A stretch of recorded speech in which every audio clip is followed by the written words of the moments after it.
14 अप्रैल एक ऐसी कहानी जो दिल हिला दे।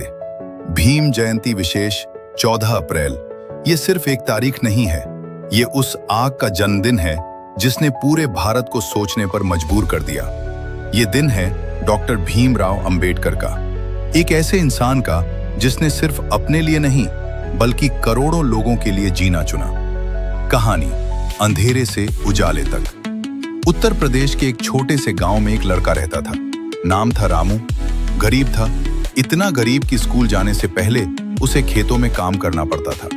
लेकिन असली गरीबी पैसों की नहीं थी, गरीबी थी सम्मान की। गांव के स्कूल में रामू को हमेशा पीछे बैठाया जाता था।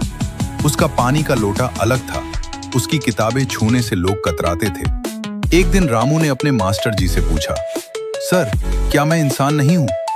मास्टर जी चुप हो गए, क्योंकि उस सवाल का जवाब उनके पास भी नहीं था।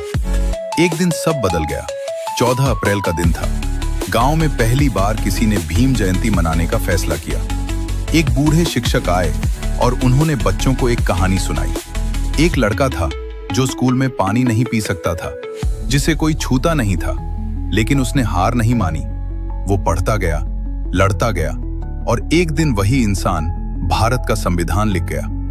रामू ने पहली बार उस नाम को सुना, डॉक्टर भीमराव अंबेडकर। रामू के अंदर आग जल उठी। उस रात रामू सो नहीं पाया। उसके दिमाग में सिर्फ एक बात घूम रही थी, अगर वो कर सकते हैं तो मैं क्यों नहीं। अगले दिन से रामू बदल गया। जहां लोग उसे रोकते वह और आगे बढ़ता, जहां उसे अपमान मिलता वह उसे अपनी ताकत बना लेता। संघर्ष की शुरुआत रामू ने दिन रात पढ़ाई शुरू कर दी, कभी लालटेन की रोशनी में, कभी भूखे पेट। लोग हंसते थे, अरे ये क्या करेगा, इसकी औकात क्या है। लेकिन रामू के कानों में सिर्फ एक आवाज गूंजती थी, शिक्षित बनो, संगठित रहो, संघर्ष करो। सबसे बड़ा मोड़, एक दिन गांव के ही कुछ बड़े लोगों ने रामू को स्कूल से निकालने की कोशिश की। ये पढ़ेगा तो बराबरी करेगा और ये हम नहीं होने देंगे। रामू रोया नहीं, वो सीधे जिला अधिकारी के पास गया।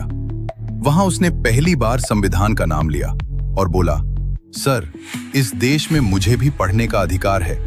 ये अधिकार मुझे बाबा साहेब ने दिया है। न्याय की जीत। जिला अधिकारी हैरान रह गए, इतना छोटा लड़का और इतनी बड़ी बात। उन्होंने तुरंत आदेश दिया, रामू पढ़ेगा और कोई उसे रोकेगा नहीं। उस दिन गांव में पहली बार किसी गरीब और दबे हुए इंसान की जीत हुई।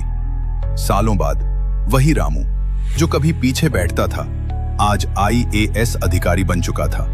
14 अप्रैल का दिन था। वो अपने गांव वापस आया। पूरा गांव इकट्ठा था। रामू ने मंच पर खड़े होकर कहा, आज अगर मैं यहां हूं तो सिर्फ और सिर्फ बाबा साहेब की वजह से। सबसे भावुक पल, रामू उस जगह गया जहां कभी उसे पानी पीने नहीं दिया जाता था। आज उसने वहीं खड़े होकर सबको पानी पिलाया। उसकी आंखों में आंसू थे, लेकिन इस बार दर्द के नहीं, गर्व के थे। कहानी का असली संदेश, ये कहानी सिर्फ रामू की नहीं है, ये कहानी हर उस इंसान की है जिसे कभी छोटा समझा गया, जिसे कभी रोका गया, जिसे कभी कहा गया तुम नहीं कर सकते। सच्चाई जो भारत को हिला दे। अगर डॉक्टर भीमराव अंबेडकर हार मान लेते तो शायद आज करोड़ों लोगों के सपने मर चुके होते। लेकिन उन्होंने लड़ाई लड़ी और आज हम सब जी रहे हैं उस जीत को।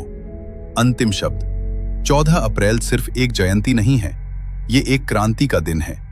ये हमें याद दिलाता है कि हालात चाहे कितने भी खराब हों, अगर इरादा मजबूत है तो कोई आपको रोक नहीं सकता।